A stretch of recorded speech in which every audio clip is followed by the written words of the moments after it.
na ako diri nagbakasyon sa amo ang hometown. Nalipay ko kay daghan kaayo og mga improvements nga akong nagkita sukad ni uli ko diri. Naa na sila'y nice nga ambulance, na apod mga daghan na nga mga facilities. Dugay-dugay na gyud nga wala ko nakakita og unsa gyud ang naa sa among municipality. It's just happen na nagsigi og ulan og nabahaan ang uban na part sa amo ang community. So busy ang among rescue team dinhi og mga emergencies kay para mag-respond sa mga nabahaan.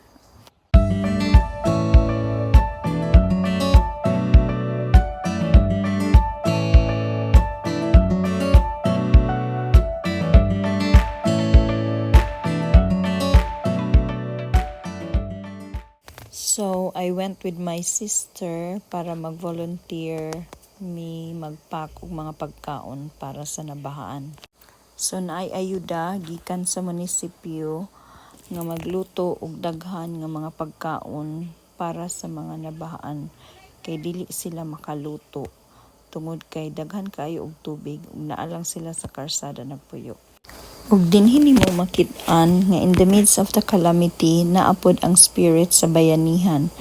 Adunay mga faculties o mga estudyante sa eskwelahan nga nitabang ug bibo kaayo kay adunay pagtinabangay para sa ani nga kalihukan. Makita pud nimo ang different skills kay naay tigluto og kanon nga daghan kaayo nga sud-an pud ang giluto. Ang uban, sila pud ang nagpack sa mga pagkaon. Ilahag yung giagwanta ang kainit o kaaso sa environment. Pero bibo gihapon kay naamay tigpakatawan, na ay sige gara-gara, o maskin as naghilak-hilak ng uban sa aso, pero bibo gihapon. What I like sa mga Pilipino is that maskin sa panahon sa kalisod, nagasmile lang gihapon, happy lang gihapon. O ginaot dili ni mawala nga character nga adunay kanunay paglaom, aduna kanunay pagtinabangay, ug labaw sa tanan naay pagsalig sa Ginoo.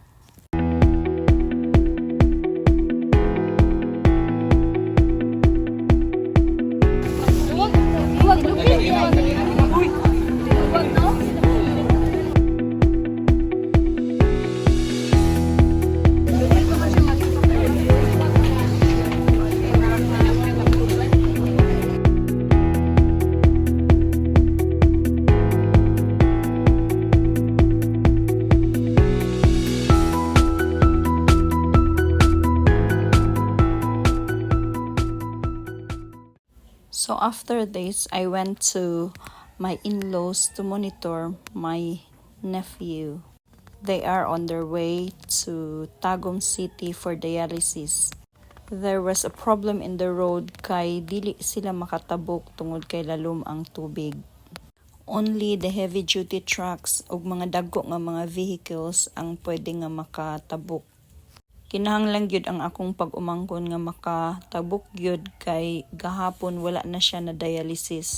Wala joy dalan nga maagian maskin sa Carmen, maskin sa Duhali, ug maskin diri sa Pagsabangan Road. So na-delay ang iyahang dialysis. Maayo na lang kay abtik kaayo siya, nakakita siya og 6 buys sa mga military. We appreciate nga nagbutang diay sila og mga standby nga mga military para mutabang sa mga pasyente nga makatabok. So this is the most possible road nga ilahang maagian. Pero lalom gihapon kaayo ang tubig. Kani naa sa between Magatos ug Pagsabangan Road. Daghan og natabangan ang mga sundalo kay ilag yung napaabot ang mga pasyente sa hospital. Daghan pud sakyanan nga nagpugos jud og tabok og ang uban natiorok jud. Ugat man po diri ako. Ito na, override na. Siguro ba?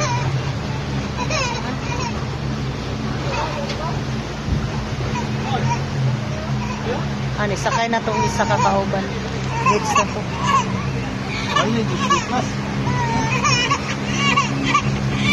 Ano ba nang yelo man?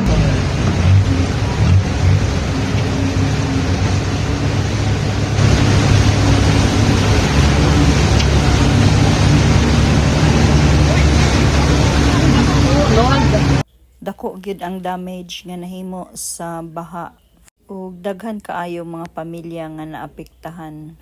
Padayonon nato ang atong mga pag-ampo ug pagtabang sa ilaha.